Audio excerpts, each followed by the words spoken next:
Shalom, ketemu lagi dalam pembelajaran IPA SMP Kristen Ebenezer 1 bersama Mem Windy. Kali ini kita akan membahas mengenai spermatogenesis, oogenesis, dan menstruasi. Berikut ini adalah indikator-indikator yang harus kalian capai. Diperhatikan ya.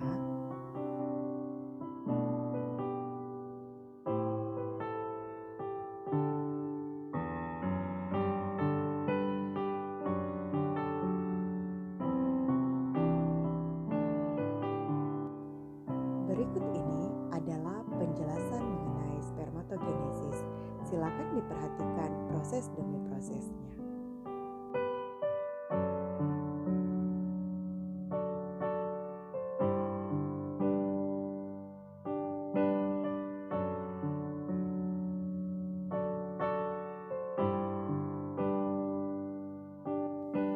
Proses pembentukan sperma itu terjadi secara bertahap.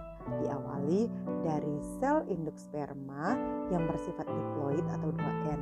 Selanjutnya, sel spermatogonium mengalami pembelahan secara mitosis maupun meiosis dan mengalami diferensiasi atau perkembangan sehingga terbentuk sel sperma atau biasa kita sebut spermatozoa yang memiliki ekor.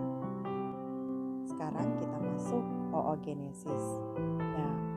Dalam oogenesis, prosesnya itu merupakan pembentukan sel kelamin perempuan, yaitu sel telur.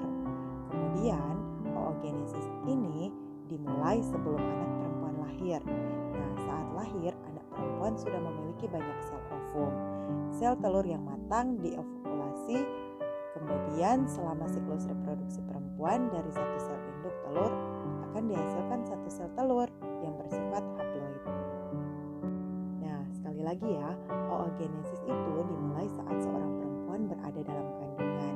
Sel primordial akan membelah secara mitosis dan membentuk oogenium. Sekarang kita masuk dalam proses menstruasi.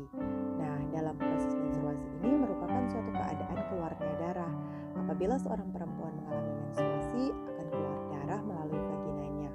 Siklus menstruasi akan terjadi apabila sel telur dihasilkan oleh ovarium tidak dibuahi oleh sel sperma.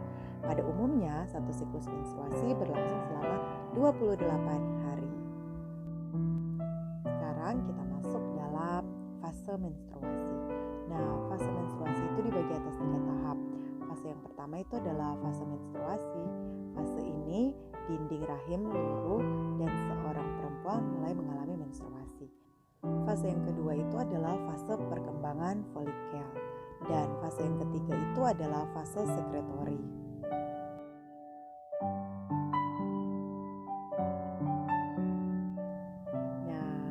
Demikian pembahasan pertemuan hari ini. Sampai jumpa lagi di materi berikutnya. Tuhan Yesus memberkati dan shalom.